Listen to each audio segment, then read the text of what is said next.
আমি মহান রাব্বুল পাক আলামিনের দরবারে লাখো শুকরিয়া আদায় করি। পাশাপাশি আপনারা সবাই জানেন বাংলাদেশের অবিসংবাদিত নেত্রী দেশনেত্রী বেগম খালেদা জিয়া আমাদের পার্টির চেয়ারপারসন, উনি খুব অসুস্থ। আমরা যেমন এই মনোনয়নপত্র নিজেরা এসে দাখিল করতে পারলাম, ওনাকে কারো মাধ্যমে পাঠাতে হচ্ছে।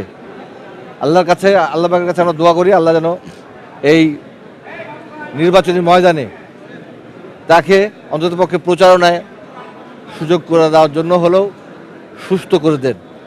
আপনারা জানেন যে আমাদের ভারপ্রাপ্ত চেয়ারম্যান মহোদয় এই বিজয়ের মাস ডিসেম্বর মাসে উনি গত 25 ডিসেম্বর বাংলাদেশের মানুষের কাছে আমাদের আগামীর বাংলাদেশ পুনর্নির্মাণের যে প্রত্যয়, যে প্রত্যাশা, যে দায়িত্ব, যে কর্তব্য, উনি সব কিছু বলেছেন।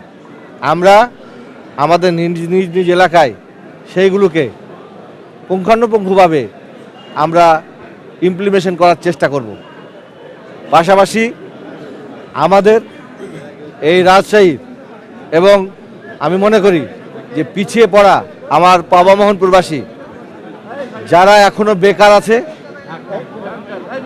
যারা যে সমস্ত কৃষক ভাইরা এখনো তাদের কৃষি পণ্যের ন্যায্য মূল্য যেমন পায় না, কৃষি কাজে ব্যবহৃত যে সমস্ত বীজ এবং কীটনাশক সেইগুলো তারা ঠিকমতো সরবরাহ পায় না, তাদের জন্য কাজ করার,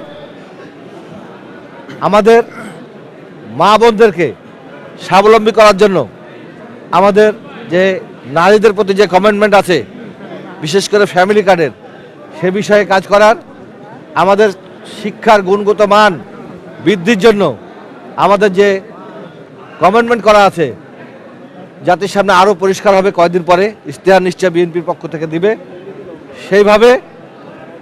পাশাপাশি খেলাধুলার জন্য এই ক্লাস 4-এ যারা পড়বে তখন থেকে যেন স্কুল কলেজ সমস্ত জায়গায় এগুলো বাধ্যতামূলক হয়, সেই জন্য কাজ করার।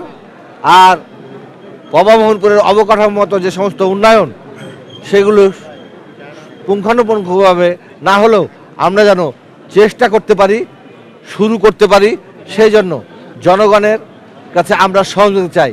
সে সহযোগিতা হচ্ছে তারা আমাদের সাথে থাকবে, আমাদের পাশে থাকবে, এই নির্বাচনের সাথে থাকবে, নির্বাচনের পাশে থাকবে। শুধু আমরা বিগত দিনের মতো এক পেশে নির্বাচন করতে চাই না। আমি জাতির বিবেক সাংবাদিক বন্ধুদের কাছে, আমি জানি আপনারাও আমাদের পার্ট, আপনারাও দীর্ঘদিন নির্যাতিত হয়েছেন, আমরা দেখেছি, আপনারাও আমাদের সঙ্গে সমস্ত বিষয়ে ছিলেন। তো আপনাদেরও সহযোগিতা চাই।